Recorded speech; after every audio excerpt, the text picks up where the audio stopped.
everybody. I thought I'd start just by mentioning why Shine has decided to back this particular programme. And I'm going to try my best to add to the incredible words we've heard from others, because there's some interesting themes that others have already stolen on my behalf, so I'm going to really try not to repeat other speakers. But I thought it would be good to start off with sort of why we decided to back it, and then place that a little bit more in the context of what Shine as an organisation does, because some of you may also have ideas that you are looking for support towards. So my connection with Learning by Questions came as a result of an event that I was at, that actually Estelle Morris was speaking at, and she was talking in such incredibly kind of positive terms about this Learning by Questions. I thought, what on earth is this programme? And I tend to be a little bit sceptical about education technology. My background originally was as a teacher. I worked in Moston, here in Manchester. For if anyone who knows that area, is your sort of typical sort of inner city, challenging area, lots of children who experience lots of barriers to learning. And things like educational technology can feel really remote from the needs of those children. And when you're battling every day just to survive yourself, as well as try to deliver a great education, it can feel quite remote. So when I came across Learning by Questions, I wasn't really quite sure what to make of it.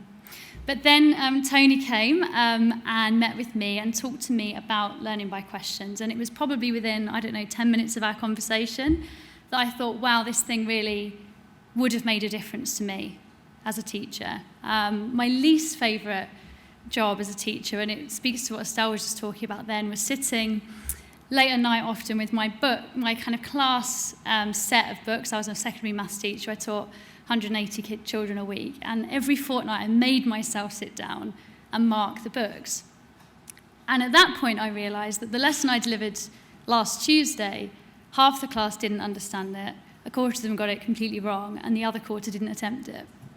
And so I'm sitting there, writing these incredibly kind of lengthy, time-consuming comments and so on, and by the time the students actually see those books and see what I've written, all they see is a bunch of numbers and all these comments that don't relate to what we're then studying. And so the time lag between them completing the exercises and my feedback on those exercises, complete waste of time. And looking back on that, I remember that being such a prevalent part of the reason why I decided to leave the profession, was I felt that a lot of the work I was doing was adding very little actually to the learning experience. So I had no barrier to hard work, just as Estelle was describing, but it mattered to me that the time I was spending actually had an impact, and the marking was a massive kind of part of that.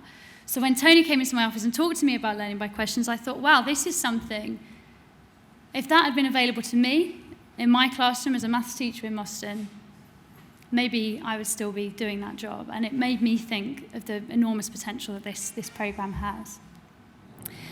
In general, I think with education technology, there are some real opportunities, but there are also some challenges, and we've touched on some of these today, but I'll just go through a couple as I see them.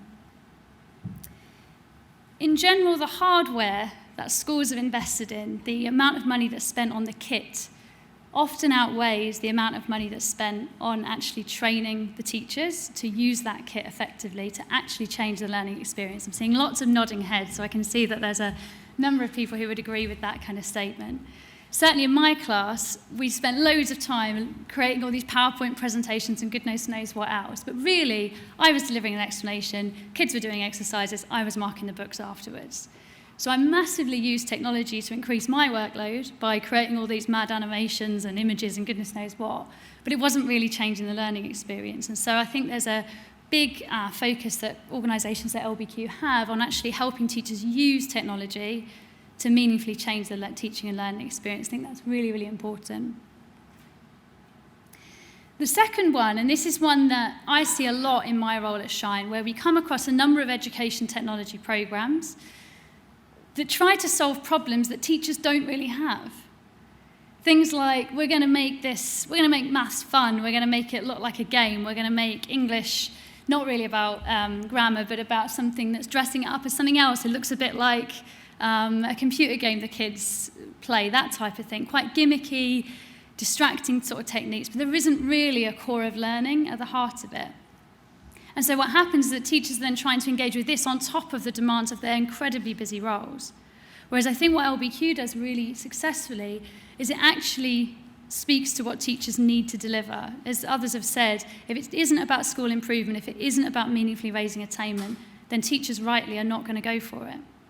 So I think it's really important that when we look at use of education technology, it is actually fixing a problem and not layering on top of a very complicated system yet more things for teachers to engage with.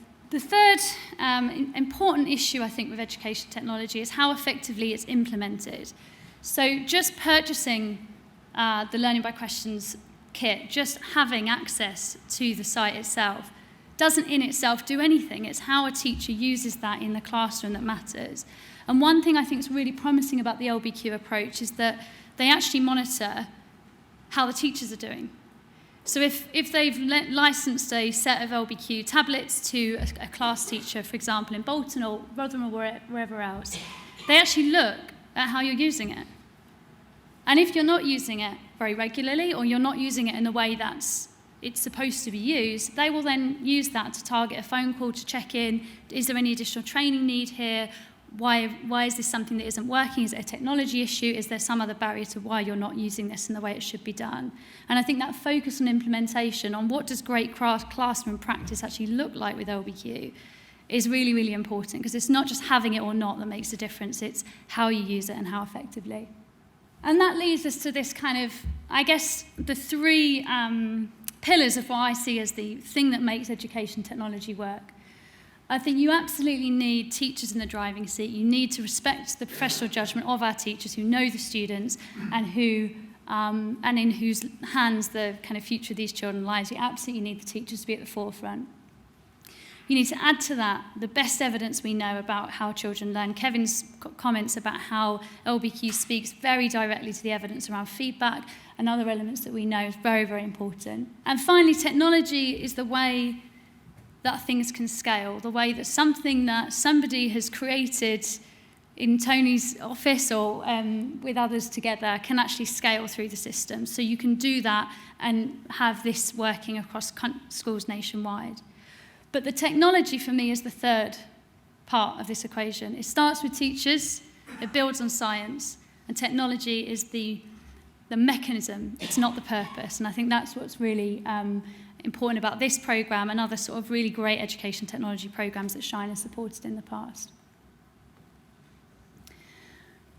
To finish, I just wanted to give you a sense of, I suppose, how the Shine support of Learning by Questions fits with our kind of broader role as a charity and the sorts of education innovations we support here in the north of England. Everything that we support is led and co-designed and supported by teachers. We think that's a massively important element of what we do. And we often back quite early stage ideas, things that struggle to find routes to funding elsewhere. And we work really collaboratively with teachers who have a real passion for the children that we exist to serve, but also potentially an early stage idea to help meet those needs more effectively. So we're based over in Leeds. We fund work all across the north of England, so North East, North West, Yorkshire and Humber. And if you yourself or a colleague has something you'd like to talk to us about, we'd be really pleased to hear from you, because LBQ is one of a number of really promising initiatives that we're supporting across the north. So do please let us know if you would like to have a conversation about that. And then the final point, which Kevin picked up on, is that we are actually based here in the north. We're based over in Leeds. We only fund work in the north of England, and we see the opportunity to have programmes like LBQ, establishing, innovating, working with fantastic teachers across our region as a massive opportunity to level what has been quite an unequal playing field in the past, and to bring much needed investment and focus to the children of this region. So that's it from me.